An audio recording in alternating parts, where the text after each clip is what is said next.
Welcome to the Go Time Podcast. Go Time Podcast with your host, Todd Martin.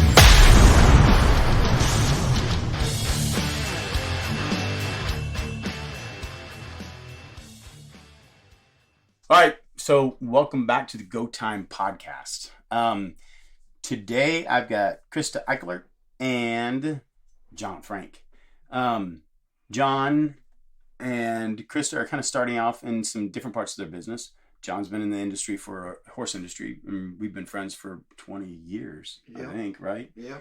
And Krista, I've known her, actually gave her lessons when she was just a young girl.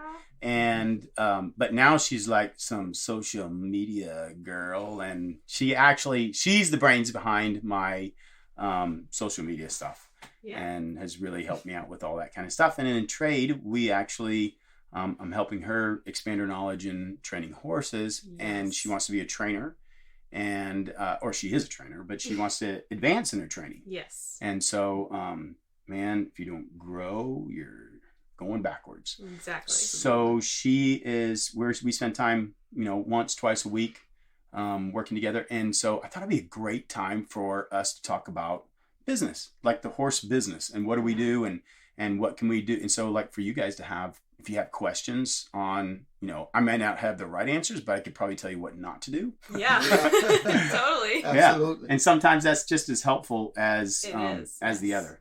Right. So start with Krista. Your business is you're training horses. Yes. And you're doing some events. You're doing it's like you're doing some barrel racing, a little bit of ranch versatility here and there, and then one of my clients is trying to get into show jumping. Oh wow. And I started out show jumping, but it's been forever since I've done that, so that's something that I'm kind of having to like revisit for them. Cool. To get back into. So what questions do you have, or what would be a question that you have as far as like with your business or whatever that you would, or do you have something? Well, coming here, when I first like drove up that one day, I was like, okay, I just need to like eat a slice of humble pie and just throw everything I know out the window and just try to like learn as much as I can, which I feel like some people that train, we get into our head and we kind of get an ego and we don't want to, necessarily learn from others. But coming here and like I ask you so many questions. Like when we're riding together, I'm like, okay, and then my hands, and then my legs, and then what do I do this, and then blah, blah, blah. But it's just been really like, it's been so beneficial for me. And then not only that, but like I ask you, I'm like, hey, I have a client that blah, blah, blah does this. And then I'm like, what do I do in this situation? And like you said, you tell me what not to do, or you tell me like, when you've had something similar happen. So that's been super helpful. But in terms of questions, when you like got your first big like horse, like the first horse that you really felt like you could win something on and like go take it to the next level, like how did you handle that? And like how did you communicate with the client, and how did you like bring that all together? So parts of it I handled really well, parts of it I didn't handle very well, but it's just an experience you have to do if you want to go to the next part, right? And really something that's important about that I think where I made the right decision, right? I had a client that decided, hey, let's go buy the big one. Yeah. Right. Let's go play in the big league. Right. Yeah. And I was like, all right, let's go find it. Right. And so I went out, I started looking at several different horses, and there was a bunch of guys, the reining horse industry is full of, well-intended, I'm sure, trainers that, want to sell me the right thing. They're wanting to sell a horse, period. Right.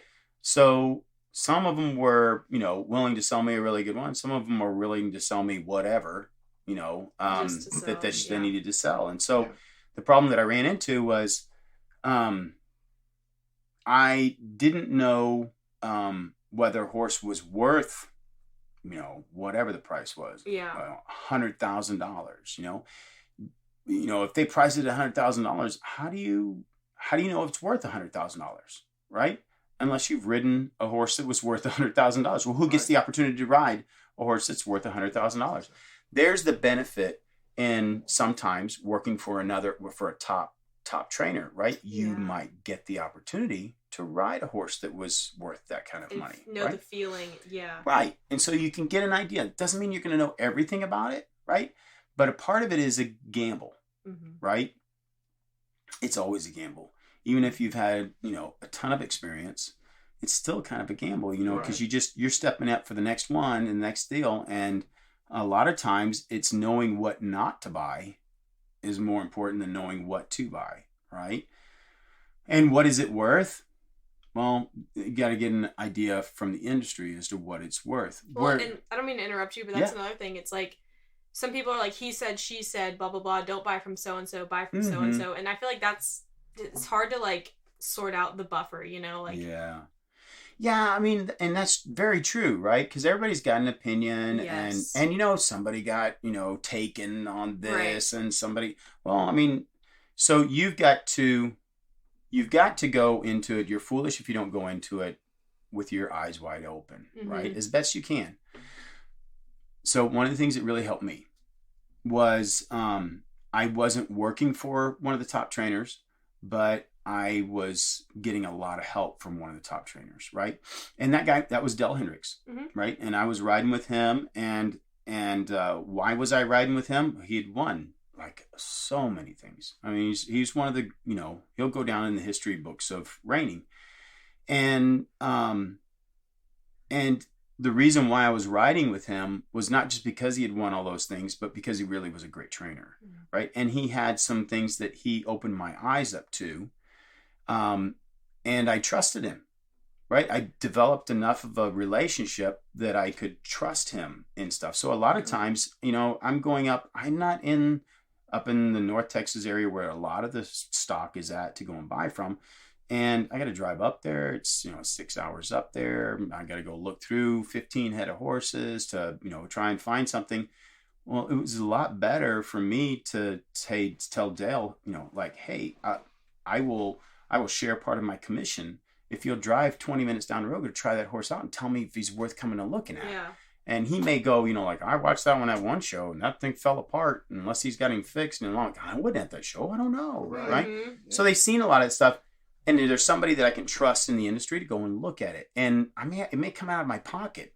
I may not make as much on a commission, or I may have to kind of forego a little bit. Right. But it's somebody that I trust, and he has ridden a horse worth that kind of money, right? Right. And I'm putting a lot of trust in my business to do that, but it's got to be somebody I can trust. So that helped. That helped a lot. Is having somebody like that in my corner to be able to help me out. And I've done that a couple other times with a couple other trainers. And they can decipher with who knows what they're doing, who doesn't. And it may be that guy, the guy that has that horse, he may be a shyster, but it's the right horse, So right. like you need to go and buy, you need to go look at that one and be careful and pay attention and, look for this or look for that. But it all comes from experience at some point. Right. Right? Yeah. What I noticed too, Todd and Krista, is what I try to do now is don't consider the price right off the bat. Is go see what fits me or that client's personality and would get, because that $100,000 horse may be way too much horse and they'll never get along with him and frustrated and or just the opposite. That $100,000 horse just may not be the perfect fit for that individual, and that $20,000 would be excellent. Yeah. Mm-hmm. So that's a really good point, right? Yeah. When I got a client that finally said, let's go buy the big one, I always wanted to show him futurities. Like, futurities are where I wanted to be competitive at. And if I hadn't been so, I guess part of luck and part of it was just trying to be smart about it, right? If I hadn't tried to be so, not so smart, I probably would have run to get me the best futurity horse that I could. But I hadn't shown at enough big shows and known what I needed to have in the pen. It's one thing to have something that's really cool at home, but what's the most important part is what I have in the show pen. And some horses change when they get to the show pen. They can ride really good at home. You guys know the schooling horse that's really good at home. You take him out and you go to the show and he's a different horse, right? Mm-hmm. So I needed more than anything. It's one thing if he can be a +1 stop at home, but if he's a -1/2 stop or he loses his mind at a show, who cares? Yeah. Right? Yep. So it's better for me to find, sometimes it's that $60,000 horse that's good-minded. I mean, he's not like the one that's the superstar, but he's the one that you have to beat. Right. And that's important, right? And what it does is that's what I got. So the first time I did, I went and bought a Derby horse that had been in the pen, that I could watch videos on to see what he was like showing. I could see what he was like doing stuff. And he fit me, and all those things came together, but he was really he was a Derby horse. Mm-hmm. Well, he was aged enough that it wasn't as much of a gamble. If I'm buying a prospect, it's a higher gamble because I don't know what he's like in the show pen, right? If I'm buying one that is a proven commodity, it may cost me a little bit more sometimes because he's already shown that what he is, and he has his potential, and now is his potential to earn because he's consistent, and that's where his value is. His value isn't that he's a +1.5 stopper and he's going to win everything, and you're going to be the next, really cool guy, right? He's a +1/2 stopper, but you can't mess him up on a +1/2 stop. Well, that's big, right? Or he's really solid-minded. He goes in the pen and he's like a robot, right? That's huge because now I may only be a 72.5. I'm not the 75.5, right? But I am the 72.5 that you have to run your best run to be beating me. Right. You may have the 74, but you got to run at least a 73 in order to beat me, right? And some days I might be a 73, so you might have to pay me more. So it makes everybody else have to play up to a different level, right? And you get to find what's comfortable. The other part is, and this is probably the biggest benefit, right? Sometimes when you're a trainer and you're moving up, somebody sees the value in you, right? And what is that value? It's your excitement. It's what it's what you want to do. It's what you're wanting to learn and the adventure. Well, people want to invest into someone, not just an erroneous whatever, right? They see the same desires and wants in a young person that they seen in themselves when they were at that point and had that hunger, right? Yes. And you want to invest in that.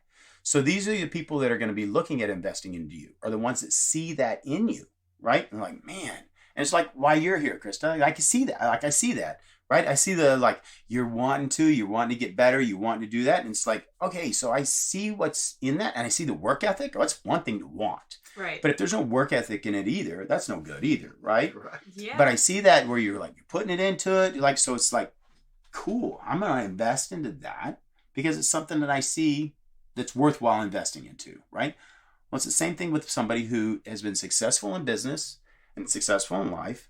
They're not going to come into this and not want to be successful, but they're looking for the same characters that they had when they were in it. The work ethic, the try, the hard work, all that kind of stuff, right? Yeah. That's who they're going to invest into.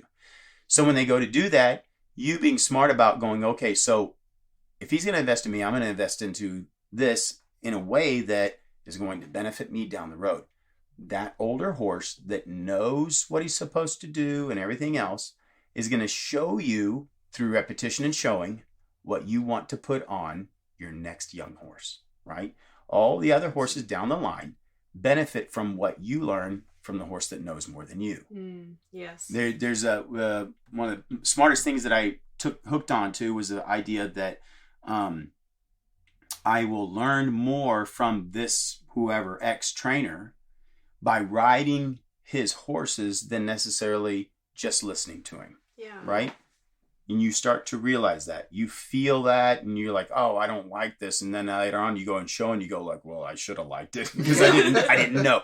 The horse, he's running off on the rundowns. No, he wants to go down there. And there's a difference and there's a fine line. Yeah. But I got to feel that, right? Yep. And so you get educated about it. And when he does go down that pin and he's on that loose rein and then he stops even better. And you're like, oh, so maybe I got to stop trying to hold that back. Yeah. But kind of get that settled to where me and him both like it, right? One of the things that I've said before is the difference between a big rundown and a runoff is just, it was my idea.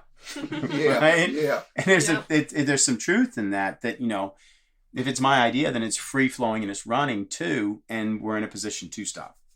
Right? It's kind of like what we worked on earlier today with Frank. Yeah. Totally. I have another question. It kind of ties back into it, but like when you're first starting out, so to backtrack, like you're first starting out, because I remember I was in here with you and your wife, and you had asked me about cult starting, and I was like, yeah, I charge this, but I can give you a discount. You're like, Krista, don't give us a discount. Like, you need to be like upfront with your prices and all that stuff. So when you're first starting out, like, how do you value yourself, and like, how do you like decide on what to charge? So a place to start is what the industry holds, right? Yeah. So comparatively, what other people are charging around, generally around your area. Now it's a little bit more, like our area is a little bit bigger because of our reach as far as advertising and stuff like that can be bigger. So it's not just what the other trainers in the county are charging, but it's more of like the trainers of my caliber and where I'm at, what they're charging.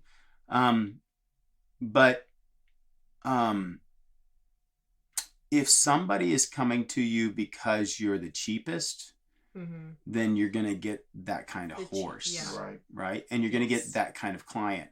They value you based on the cost of it, not on the quality or what you're putting into it. So what you end up doing is you end up labeling yourself as being that, right? I could fix things. Like I had a knack for like trying to get one that wasn't as good, but I could, make it a little bit better. I could fix this. I could ride around this or whatever else. And then the next thing you know, I started getting a lot of problem horses that I had to fix, right? Well, do I want to be someone who fixes things and rides halfway good horses, or did I want to go to the next level? So I could kind of label myself as that. Oh, problem solver and fixer. Well, it wasn't that I don't do that, but it's not the mainstay of my business. Now I'm just a really frustrated guy because I have a bunch of problems that I can't, get to the next level on. Right. There's a thing that my dad told me at one point that was really, really important, right? It was an eye opener to me. I had a client that had several horses, a couple of horses, and probably the bigger part was she had the best horse in my barn, right?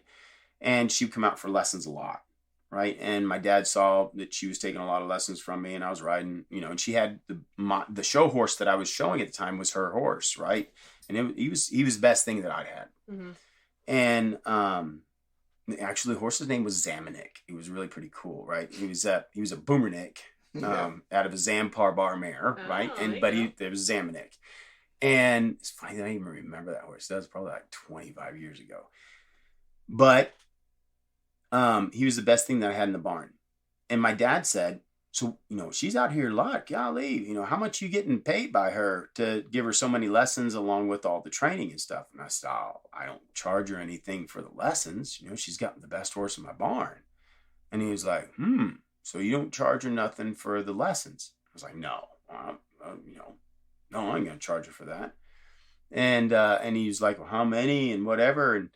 And so there was a lot of time I was putting into this client. Well, she's not going to pay anything that I don't charge her for, right? Like that's anybody. You don't charge for somebody for it, they're not going to pay it. I'm not going to ask for more unless it's me telling somebody like you that I want you to like value yourself, right? Right. And the thing my dad said to me was, when you do things for free, you tell people what you're worth. That was big. Yeah. Right? I like it that. really was, because if I charge nothing, then I'm telling that person what my time, how I value it. Right. Right? And how are you going to rate on what my time is worth? Well, I'm telling you, I don't value my time at all. Doesn't mean it's not worth anything, but I don't value it. So why would you? Exactly. So then they start coming and showing up late for the lesson. Why? Because you don't value your time.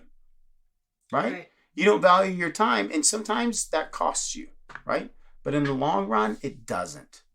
I had a lady one time, she kept getting later and later to the lesson. A little bit later and a little bit later. 5 minutes turned into 10.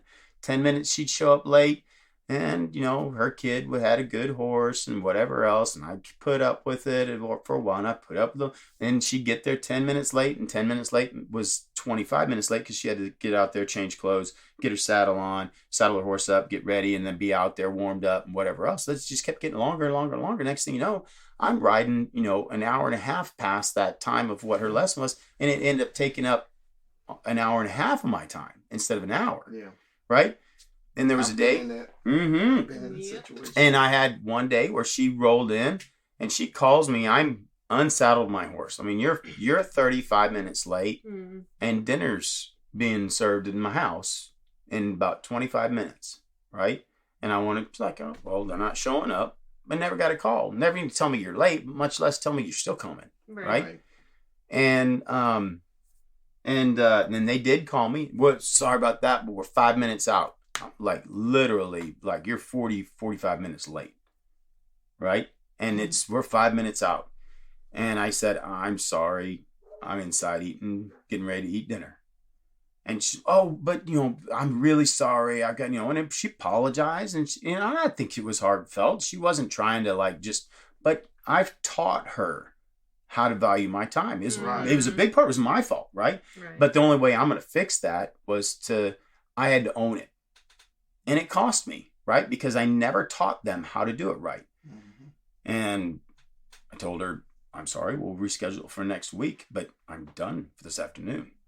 She drove the extra 5 minutes to get to my place and do a donut and drive away and drive back out. And she was mad. And, I look at the time, it made me upset. But now looking back at it, I don't know that it necessarily was her fault. I taught her how to do it. Right. I have to take some of the blame myself. Right. Mm-hmm. The same thing with your price. Right. If you don't value your time that much, right, how much do you, I'm not asking you how much, but for you to think about, how much do you charge for a lesson? I charge right now, currently I'm $100 for a lesson. Right. Well, if I look at that and go, well, I'll drag on for an hour and a half, hour and 45. Well, I'm not getting $100 an hour, right? I'm actually getting more like $60 an hour because I've drug it out to an hour and a half, hour and 45 minutes, right? If you're coming late and I let you get here late and I give you the lesson, it's the same thing. You got here 20 minutes late and I let you ride over till an hour and a half and because I sat around, waited, right? Then I just told you my time is worth $100 for an hour and a half, right? And it's at your discretion whether so I give you that power, right? Same thing with my training. Well, but so-and-so charges this much. Yeah, but so-and-so may or may not, I don't know, right? But I don't know if he has that much of a control over his feed program. I don't know if he keeps his stalls as clean as what I do, right? Or that they are done to this level. But in order to do what I do, and do it to the quality that I do it and the care that your horse has, I promise you, your horse is not going to leave here looking skinnier than when it came. Mm-hmm. It's probably going to look better. That's one of my main objectives. When it leaves here, it looks better than when it came. Yeah. It rides at least the same. If it doesn't ride better, sometimes that's not even my fault either, right? Yeah. What can I expect when I get done with putting it in training with you? Well, if you brought me a donkey, you're still going to end up with a donkey, right? I mean, that has a lot to do with what you bring me, right? You bring me a whole lot of trouble, then, less trouble, if you only gave me a short amount of time, right? But I can't change the quality of his mind and I can't change what you brought me. So the old saying, if I can't make a silk purse out of a sow's ear, well, don't bring me a sow's ear, right? And expect for it to be the silk purse that a lot of the horses that leave here are, right? That you bring me something of quality, I can make it. I can bring that quality out, right? Yeah. Exactly. What I learned early in my career also to that point is I was hungry, right? Mm-hmm. Need to pay bills, right? Yeah. Wanted to get something in the barn. Wanted to show my talent. But I came to learn also I wanted a certain type of client to bring in because just taking Joe Blow down the street that maybe just went trail ride once a year for Mardi Gras in Louisiana. That wasn't doing me no good. Mm-mm. It wasn't putting John Frank's signature on that horse. And I started being a little more pickier about who my clients were and what kind of client I wanted to attract and put my name out there and put my signature on that horse. And people would say, I had a guy come a while back to my barn and he says, I seen one of your horses you started and trained. I said, hey, you remember one of them? He goes, no, I can just tell how the horse did. He flexed his head to the side when the client first got on it. Just the way he was soft, disciplined in the box, in the rope box. I'm like, that's pretty good. Yeah. That's what I wanted to hear, you know? Yeah. But that client exposing that coat, exposing that horse and going on with it, Yeah. you know, built my reputation. Yeah. Well, and that says a lot to not just what you're making, but who you're marketing to. Exactly. Right? So when you go to market yourself, you know, and you're wanting the client from a different type of deal, then you need to be, where are those people at? Mm-hmm. Like, I need to get them. Right. So, Yeah. whether it's like hashtag, your hashtag needs to not to be backyard, you know, dink. Arabians. Yeah, Right. the backyard dink. I want the backyard dink, you know, so don't hashtag that, Yeah. you know, so but that's the same idea, right? Right. Yeah. So, Totally. and when you're doing it, sell it as the quality, Exactly. right? Because That's what I was getting at. even if you're not completely there, you know, That's where you headed. that's where, Exactly. yeah, nobody's just wakes up and falls backwards into the championship, right? No. It's a learned response. Yeah. Winning is learned. Yeah. It's not by accident, right? So, what's your next question? What else you got? I feel like I've been asking the question. So where I'm at in my business, Todd, and what I've been doing is I have a lot of my clients now right at a year. I Mhm. have a lot of young kids from 7, 8 years old all the way up to 40, 50 years old. But I'm having to decide, I'm having to put take my training cap off and put my coaching hat on Mhm. and deciding where I'm going to take these kids to start exposing them and letting their hard work this past year show. Mm-hmm. Yeah. And the parents also, hey, what am I truly getting here? Yeah. You know, they see progress. I know they do. And they believe in me, or they wouldn't stay with me for a year. Sure. But I also want them to see what we've done and the patience you've had with me compared up to these other kids at their age level and see where we're at in their horsemanship Mm-hmm. and what they're doing. And I've been already kind of moving in that direction Mm-hmm. and telling the parents, hey, I'm going to find a play day or something for them to go to, but I want you to just focus on your kid and don't get caught up in the moment. Because some of these kids, their Yeah. age been riding for still, believe it or not, way longer. Yeah. Yeah. So you got to go do you. So I guess my question too is how you decide with your clients where you're going to take them. You don't want. I wouldn't want to go take them to some big show and they paying Yeah. $200 entry fees. Right. Right. So, I think that's an important thing, right? That's really an important deal because, for one, like what I just said, right? Success or winning is a learned response. It's not something that you just fall backwards into. So I don't want to put them in a position.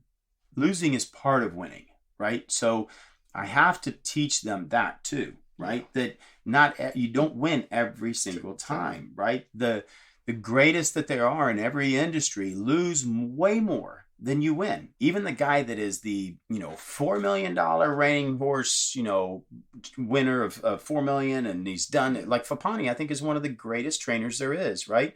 He loses still more than he wins. I mean, if you really think about it, if he has 3 of them in a futurity, right, and he wins the futurity, he lost on 2. Right. Mm-hmm. Right? Like, we ain't all talking about that. He lost on 2 while he won on 1. He's still losing more than he wins, right? Exactly. Even at that level. But we don't talk about that near as much, right? It's what you learn from the losing. So I think it's important to not just take them there, but prepare them for what their reason is for going to a show, Mm-hmm. right? And put them in a position to get some success, right? And at the same time, for your own benefit of your own barn, you need to build a team, right? So that when you go to a show, you're not going to haul one person out there and they're in the midst of a group of people that they don't know anybody. They're going to be insecure and, oh my God, and everybody's watching me, when in reality, ain't nobody watching you, right? Unless you're really out there losing your mind, then they're going to look at you, but it's not. So you're in a controlled environment, right? And if you went as opposed to you going as a team to a deal, right? You can build that team up, and there's 4 kids that are all going together, and now they're friends, and now they're a group, and it's like a team sport with an individual sport, right? That's a great idea. So when they're going to this, they have support. They fall. Let's say they have a terrible ride, right? Not near as what they can at home. Well, they got to learn how to handle those nerves and how to do that. How do you do that?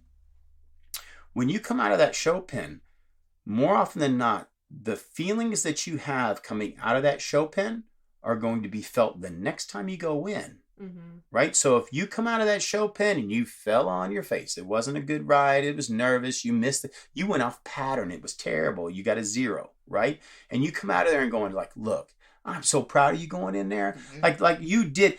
Think about how many kids that didn't come here. Exactly. Like you get the opportunity to, right? And build that back up. The next time they're not going to come in. You come out of that pen doing that and you're like, oh, I told you to do this. You're not supposed to do that. So you're putting the negative back in. The next time they go in, all they're going to be thinking about is, don't screw this up. Exactly. Oh, well, the brain doesn't hear don't. It just hears you screwed this up, right?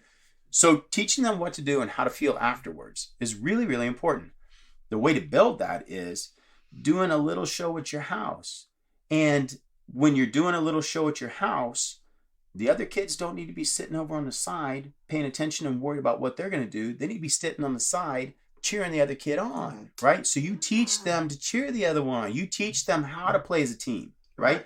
And how to encourage the other one, right? And then they get out there. And then not only that, but if you're out there and you're doing it for the first time and you're nervous and everybody's clapping and cheering, it brings a whole different feeling to it, right? Yeah. And you get addicted to the praise and the good, right? So it makes you want to do more or want to do better. You can create that environment or you can create a negative environment. You're never good enough. You're never been, and all you got to do is listen to somebody that's had enough negative talk. They talk negative to themselves, right? So the big part about what's the benefit, John Frank, for me putting my kid over and sending them, buying the better horse. Well, if I can teach your kid how to positive think to themselves and how to deal with a situation where everybody's watching and this is built up, when your kid is a public speaker or your kid is going to an interview at a really good job, they have to know how to handle that pressure, right? Yep. Well, I'm starting them out when they're 10. Yeah. Right? That's what the benefit of this is. They can't go and apply for that job right now, but I can create pressure and I can do it with something that's not an inanimate object, but an actually thinking, breathing other individual, and teach them how to control themselves to control that horse. That's why it's so important that your kid gets a horse that, like us as trainers, the ones that made the biggest impact on us in the show pen is the one that let me show, not fought me on showing, right? Yeah. So it's important that that kid understand, and the parent who usually don't ride, which is hard to tell and explain, but if I can teach that parent the importance of having a supportive horse instead of one that I got to argue and fight with, then we're really doing leaps and bounds in this kid where we can teach them how to be successful, right? That's where it grows. When you're at a show and one of the kids is riding and they've got a horse that says, yes, yes, yes, and they may not be a superstar rider yet, but they're beating the other kids their horses are going, no, I don't want to, no, here, no, there. And they're arguing with them the whole time, and the kid's having to monster handle and whatever else. So is it making them to where they can control more things? Sure, but they don't get to think about winning. No. They don't get to learn how to be confident. Doesn't mean you got to buy your kid the horse that is the big winner. You need to buy a competent horse. And that's right? what I was saying at the beginning. Yeah. Right. I see that so much because that horse teaches them to gain that courage, gain that confidence, Right. and then progress them along. And then let's put this horse to the side. Now we can go get that next level horse. Exactly. Next step, yeah. because I know myself, as many horses I've gotten on, many horses I've ridden, I'm still today, I don't get along with a big motor horse. Mm-hmm. I like a quiet, just gentle, because that's my personality. Yeah. Easy going. The mare I rode this morning, I got along great with her. Right. Because she fits John's personality. Yes. But you know what? That was a little bit of more of a motor horse at times. Really? Yeah, she can be. But she did get a little charge on the runs down. Right? But you handled it different when I explained to you what to do. Exactly. Then you took what you know to help that one that already that has a motor. Now you're not worried about trying to control the motor. You're trying to actually guide the motor. Yeah. Right? So, but it takes that other horse that gave you the opportunity to learn how to do it without feeling like you're crammed up. Yeah. Right? Mm-hmm. So what I'm looking for in a horse is the same thing that I'm looking for in a trainer or a coach for my kid, right? I don't want the coach that sits out there and goes, no, do it again. No, do it again. No, you're not good. No, you're not this. No, you're not that, right? He may know the game really, really well, but you're not taking my kid and building a confidence up in my kid, right? Right. The horse that's out there arguing or I'll do this. Let me do it. Let me do it. Let me do it. Let me take over. Yeah, let me do it. Well, when that coach that's going like, well, let me just show you because I'll do it. Well, my kid's not learning how to play basketball. No. If you're just playing basketball, they're just learn how to watch you play basketball, right? Well, it's the same thing. You're coaching. What you're looking for is a horse that gives the kid the opportunity to learn. Yep. Right? It may not be the winner, but if it creates the opportunity later on, I can expand upon my kid with the horse that can help them become a winner. And I feel like that cuts out so much frustration that the kid may have because their horse already knows what to do. I mean, like when you get that horse that says no constantly, it just like it kind of sets you back and you're like, what's going on here, you know? And what it does is the same thing that you have a coach who does that, right? Mm-hmm. It internalizes the problem for the kid. Right. It's I'm not good enough. And you hear it. You'll hear the kids go like, yeah, but I don't ride like her. I can't ride. Or I can't ride like that. Or I don't have that kind of horse. Or I'm not that kind of, we don't have that kind of money. Right. Like, no. It has nothing to do with money and all that kind of stuff. You need to be, here's an analogy I used to use a lot, right? If, John, you know how to play Parcheesi? No. Well, I don't either. But if we got a board out and we had some marbles on it and a couple little triangles and stuff, we could play something. Yeah. It probably ain't gonna be Parcheesi, right? But we can play something. And we could even have some of the rules and we can start to kind of play, but we probably aren't gonna play something that's Parcheesi. We're gonna play some weird game, right? One of the two of us has to know how to the game in order to learn how to play Parcheesi, right? Yes. And I say Parcheesi because nobody knows how to play Parcheesi, right? But that's true. If you don't know, if the horse doesn't know how to do it, and the rider doesn't know how to do it, like neither one of you are going to play the game, right? You're going to worry about how not to play the game, right? So somebody's got to know. And the horse that knows has some experience to lend to it. It's not just that can it win, but it's going to build the confidence up in your kid to be able to move to the next level. Exactly. Right. And there's some great stepping stones to that. When you're building a training facility or a training program, that horse that's not the superstar, but it is the one that builds those kids up. When that kid's ready to move to the next one, there's always another kid coming in. You go like, so you need to buy this horse. They sell it to them. Yeah. And then you get to buy that. Then you move up and next to the buyer one. Mm-hmm. But you have to be able to teach your parents and your new students the importance of this horse and where you're at. And you get to be where they are, not by skipping them, but by going and following along the lines of what success looks like, right? And that's a hard thing to do because when you're talking to a parent and they're saying, like, well, what am I looking for? Well, we're looking for a good one. Like, well, I don't know what to say. Yeah. But but just putting that in your mind of what to say helps, right? Mm-hmm. Putting it, the reason why it helps.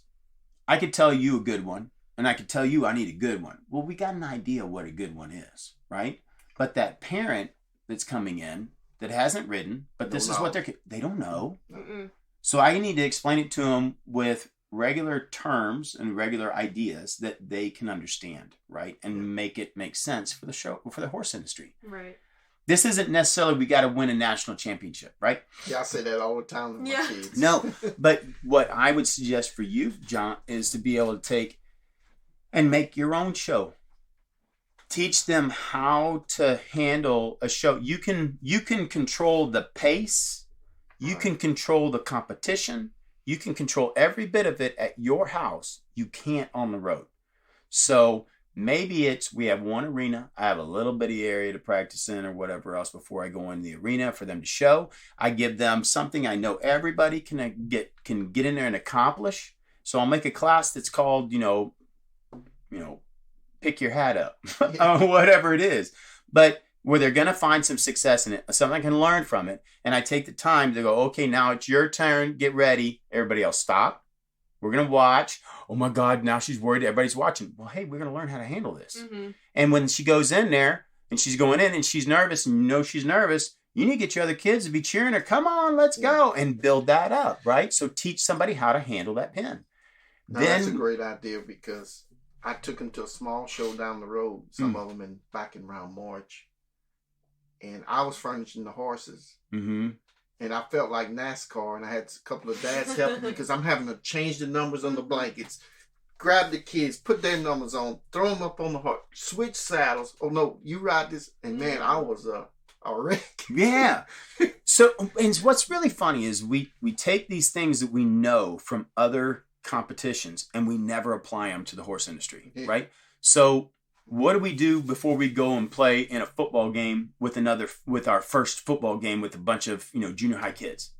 Well, we go scrimmage. Yeah. Well, what's the scrimmage? Scrimmage isn't hurry up. Here's a time frame. Yeah. We got to. No, you stop. Everybody stop. Coach, come out here. Yeah. Let's talk to him. It's not a time frame. It's not a rush thing. It's let's do it right. We need to stop. Okay, so I found a hole. My kids don't know what to do when we're changing quarters. We never talked about quarters, and we got to change on the other side of the field. And now changing halves. Now it's the score on the other end. But a scrimmage opens that up, and you can stop, and you have the time to control it as a coach, right? Same thing for this. So it's a scrimmage at home, right? You create that environment, and it's done in Europe. They're called schooling shows. We don't do that here and call it a schooling show. And you invite your grandparents and whatever else. We'll set the kid up to be successful, right? And at the same time, you're setting your horse up to be successful too. Yeah, that's what I was going to say. Slow it down. Right. Yeah. Yeah, that's great. Great for the horse. Mm-hmm. Yeah. And you know how what makes the horse nervous is a nervous rider. Exactly. We'll break it up there. Well, and like when I had my paint filly out here, you were like, you don't really run her much, do you? Because when I started to ask for more from her, she was like, what are we doing? Because I never did that at home. Like, I just kind of was like, we're going to go through slow work, do this. And then I expect her to want to take off at a barrel race. Like, it doesn't really work like that. Yeah. And so what you do when you do that is you heighten the anxiety of the horse when you go and you just run when you're on the road, right? And then you're not doing it at home, right? So then whenever she goes on the road, she's like, here it comes. Oh my God. Here. And you're like, I don't understand. We get here. She knows where she's at. Well, yeah, she does. Because she knows you're going to go run you're in for the glory today. She's got no idea. So when do we run and when do we not run? It's got to be part of a daily thing. It's got to be that regular and regular enough for you to be able to control yourself. Yes. You're doing yourself an injustice whenever you go to practice in a practice run and you practice a run slow and, if you're bringing one down from a high, that's a different deal. Right. But if you're going in there to just say, it doesn't mean anything and then surprise them with all you're doing, you're setting them up for guessing when the big bad runs. And then they get anxious. And Yeah, but if you go in there and say, okay, let's run. And then when they go to run, you go, hey, calm down, cool out, whatever. That's a different deal than trying to just, quiet it and then sneaking up on them, Right. It's the same thing for your kids. Yeah. Right? You just think about the same things and then recreate that same situation. That's preparing for a competition, right? Being able to get into the head, prepare things, be able to do it. I have to do it, but the hard part is I have to do it to myself. Yeah. Right? I got nobody else to tell me, but calm down. I'm like, calm down, I'm going. So that's the hard part, right? Is learning how to, but you just take the same things you're doing with your kids and apply it to yourself. Right. So back to one of the first questions was, how do you get your client to, or what are you looking for your client, a horse, right? Is now that starts to make sense, right? Because now you're stepping to the next level. And do I buy the $100,000 horse that's more power than I can ride or whatever else? Or do I buy, well, you're looking for the same thing. You're looking for something that's got a little more power than what you're used to, because you need to expand yourself, right? But it's got a good enough mind to be able to take care of you in the pen, right? Don't go necessarily to buy something that you got to fix in the pen sometimes, right? And those cost more. Yeah. They cost more. You know, consistency is expensive. And I have another question. So do you sell horses, John? Like, occasionally, yes. Yeah. So that's one thing that I feel like I've kind of got the short end of the stick on, because I've had some really nice horses that I've let go for, I feel like, too little. And then I see like so-and-so has a horse that they sold for $15,000, and I was like, my horse is better than that. I only sold her for this much. So I guess my question is, like, we're talking about value. How do you value the horse that you're selling? Good question. Yeah, that's... I struggle with that a lot. I do too.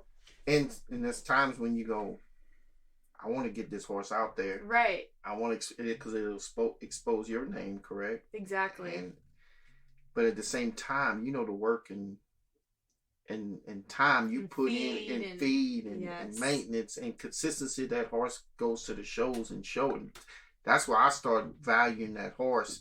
Also, with that horse, it's like Ty was saying earlier, if that horse is doing a great job for this individual, kid, grown adult, whatever, and also goes to the show pen or roping that day and puts them in a position to win consistently, that's value. That's money to horse. Me. Yes. That's a good horse. Right. And it kept your kids safe or you safe. Because I always think about the last thing I do. My wife went to Canton the other day shopping, but I checked the car. You know what it's do? I don't want her on the side of the road broke down. Yeah. And that means a lot to me value wise. And that's on the individual. And I feel like now over the years I've come to learn the right client's going to come around and want to purchase this horse for the market value that I'm asking for it. But I have to also explain and show them you can get the easy clients that knows that and is going to just know you're spot on. Then you got to get those that you got to kind of push and sell. And believe it or not, they'll come back around. Sometimes it's 3 years later. Go, I should have bought that horse with you that day. Because what they've done, they bought 4 or 5 and spent more than what you were asking for that one. Right. So don't kick yourself. No. I know it's tough. Because you go, man, I probably just missed a sale. Yeah. Did I overprice my horse? But you know the value of your horse. You know the work. You know, you've been out. You see what horses do out there. And that's what I've come to learn. Yeah, experience is expensive. Oh, very. Right? Experience is expensive. And you're either going to pay for it one way or the other. You're either going to pay for it by buying a horse that has enough experience to be able to help you and trusting in who it is your trainer is to be able to buy the right kind of horse. Right. Or you're going to pay for it several different other horses and lose enough money before you get enough experience to know what you got to spend. Right? Yeah. And both of them are expensive. So where do I price a horse? Right? So that's a tough one. Right? Because what's a horse is worth? He's worth what somebody will spend. Right? It really, you know, what they value it. If your value is winning, then, you know, the guy that's wanting a backyard horse, you know, is not going to pay that kind of money for that kind of deal. But then you see backyard trail riding horses that sell for $35,000 and you're like, good grief. So part of the deal of selling a horse for the most money on what it's worth is you need to put it where he's most valued, right? And that's important. If I have a horse that's a dud and he's just, you know, lazy and he's not motivated and whatever else, he's cute, he's built well and whatever else, but he's just lazy, not motivated, and he's kind of just blah, right? And I'm trying to sell him as a reiner, or I'm trying to sell him as a rope horse, or I'm trying to sell him as a jumper or whatever. And you're like, God, but I got to beat this thing to get him to go and whatever. And he's cute and all, but he's just not motivated. He's not built that way, right? What's his worth? Well, theoretically, I should be able, I want to sell him for this or want, well, you can want all you want, but in that part of the industry, nobody's going to buy it, right? Because he's just as cute as he is. And so you got to fool somebody into or whatever else. But the trail rider that's looking for the quiet horse, that's not going to spook and run off. So don't go and market it to them. Go market it to the person who in the area where he's best suited. Mm-hmm. He likes it. He's a lazy old guy that he's going to take care of somebody who wants to go trail, and they want to be able to go out there and tie him to a post and not worry about him. He's not going to sit back and freak out and whatever else. Your great, really nice calf horse may not be the one that can tie up all that good, to the side of the trailer. You got to take care. Well, that person needs to be more of a horseman, and it's not going to be the kind of horse that fits that person. Right. Part of it is finding out what area that horse is best sold in. And that's where somebody goes, oh man, I can't believe he bought that horse for $3,000, turned around and sold him for $12,000, a month later. God, I wish that happened to me. Well, he just was smart enough to put it in the right area. Right? Right.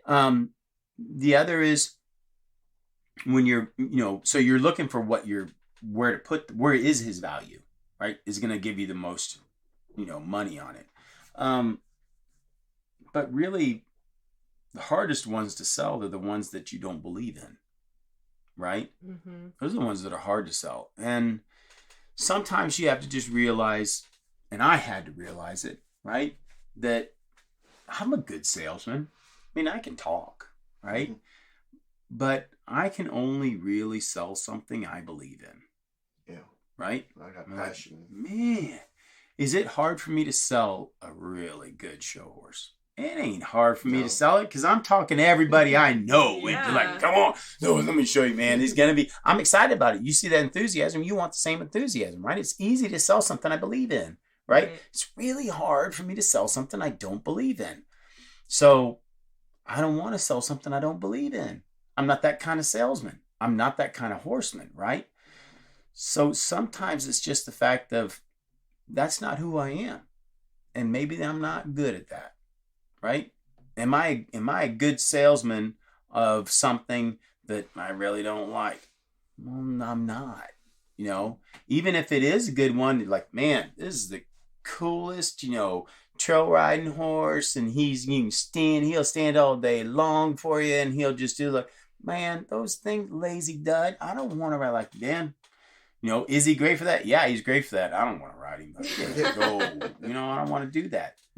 So I'm not the guy to sell for those. But the guy that can stand on his back and crawl under his belly and slide off his butt and do this and do that. It's like, man, I'm not a circus guy. No, I see those all the time because I'm always in market, Todd. You're not talking. And I admire some of those guys. Like, God, they're so good about that stuff.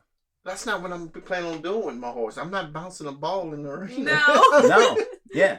So, envy sometimes can get in our way. Yeah. Right? I'm never going to reach my potential if I'm trying to reach yours. Yeah. Right? Because your potential isn't necessarily mine. Selling horses, probably not my best deal. Selling any old horse, it's just not mine. Probably wouldn't be the best to explain it to you on but I know what it is on a show horse, and how much is a really good youth show horse, right? Well, what's your idea of really good youth? Right. I mean, to get my kid better, so we got to define those things. Defining the words that we're using is really, really important, right? So I need to know what your idea of a good one is. Right? Good for where you're at right now? Well, that's going to cost this, right? Why are those good ones so expensive? Why is that? It's not a world champion, but it's that good one for your kid's horse. Well, there's two ways to look at it, right? How much is an ambulance ride? Yeah, that's what I said. Yeah. Yeah, so if it's if it's safe for my kid and I don't have to worry about it trying to rake him off on a fence or, flip with them or whatever kind of crazy thing. Like, Right. well, there's a value in that Yeah. to start with. The other part is, what am I trying to teach my kid? To be confident in the pin, to get over being nervous and whatever else. Well, if I buy a reiner, for example, right? Takes me 2 years to train a reiner to be competent in the pin. And that's a good one, right? That's not like the hard to train one, right? So if it takes me 2 years, and if I'm charging $1,000 a month, that's $24,000 in 2 years. And I had to buy it. So if it cost me like cheap as crap as a $5,000 yearling, of any kind of like decent bloodlines and whatever else, is like 5,000 is about unheard of at this point. Right. So I've got $24,000 in training, and $5,000 I bought it for, $29,000. Whoa. Right? $29,000. And let's say after the 2 years and everything else, I got through with it and I got a nice one. You going to sell it to me for 30? Yeah. No, I'm going to go and enjoy what I got, right? I got a good one. So it's going to cost you, and you're like, well, what's it really, really worth and whatever. Well, the bigger difference is you paid that money, you spent that time, you got it ready to go to the show pin. It is a good one. It proves that it is a good one. And my kid is riding on it and she's winning. Now what does it cost to take it from your kid? The winning horse is very, very expensive. And there's a reason why. They don't just grow on trees. No. And it's not last night that they make them. Right. Right? So if I've put 2 to 3 years of training into it, the time and the money that it costs to get there, and we're there and we're doing well, who wants to buy the trouble horse that's losing? Yep. It's giving the kid trouble in the alley and stuff. Well, that one's worth less. Yeah. Right? It's not the one that's doing well. They come at an expense. And that's what I mean by experience is expensive. Yep. You can pay for that one and have a good experience. Or you can spend a lot of money and have a lot of bad experience. And now you got experience, but it costs you a lot of money to get there. Right? So it's a crazy number. Right? But it's trying to find that kind of horse as to what that value is. Mm-hmm. When you start to see that, then you're like, and it's a lot more of like, what does that cost? Right? What is it? What does it cost to not buy this horse? That's the bigger question. Yeah. I'm not a good one to, I'm a good one to explain to you why it costs that, because I know what I'm looking for and what I want to go show. I'm a little on the lazy side as far as like, I don't want to ride that hunk crap that I got to ride 5 hours before I go and show it. Like, I don't want to do that. No. Like, that's not fun. No. It's not fun. I know what I got to do that, but I don't want to do that. So I'm not going to go buy you that kind of horse. Right. I want to buy the one that's good. It's easy and get your kid up there and we can have a good time. Yeah. That costs more. I agree. Yeah. Oh, Krista, you gotta go. I do. Yeah, you do. Well, those are some good questions. We ought to do this again. I enjoyed it. I enjoyed it. I learned a lot. And that's some good stuff for you guys to be able. I mean, I think you're not the only ones that have those questions. No. Right? And we'll ask some more on them. Like, there's a lot of people out there who's looking for a horse trainer or contemplating what kind of horse I need to go buy and what I need to do. And it ain't always just, I've had many discussions with folks. It's not someone having to come ride in my barn, my ring, but just having these conversations and talking and helping them. I just got recently a couple, and they keep telling me, and I keep telling, I wish I would have met them 2 or 3 months ago, because what they did, they went and bought their horses and did all that first, then called me to start riding. Yeah. And now they're going, now we spoke to one of them yesterday. Now he's wishing, man, I should have talked and consulted with John. Yeah. Before. I had a client that was like, they kind of did the same thing, and they're like, we just went and looked at a horse from Craigslist, and so-and-so was great. And I was like, no, please don't. Yeah, and it's not that there couldn't be a good one in there, but the odds are. Right. Yeah. Yeah, those are, but being able to have something like this where the real questions and concerns, can kind of start the conversation of how to get addressed. Yeah. It can help you guys out a lot. Kind of save you a lot of, listen to this. Right. Check this out. Yeah, check that out. So, and I think maybe this is a good time too, if anybody's listening on this, you have a question as a, and this is more the horse industry and the training part, right? Yeah. But if there's good questions out there on starting a business, right? How to get your marketing out there, how to market yourself, or, what is it that you're looking for? And it translates, not just horses, but it translates into other things too. No, it taught me a lot, Todd, getting started. I had to decide I want to do an LLC. Oh, yeah. Or not. Those are important things that nobody talks about. My tax lady, I hired an accountant for the first time that I used that, I'm no expert in that. I don't know what I'm supposed to be turning in monthly to the state or not, or taxing or not taxing. That's a lot of things, collecting, keeping up with my receipts and my mileage and what I can charge and my square footage in the house. It just keeps growing.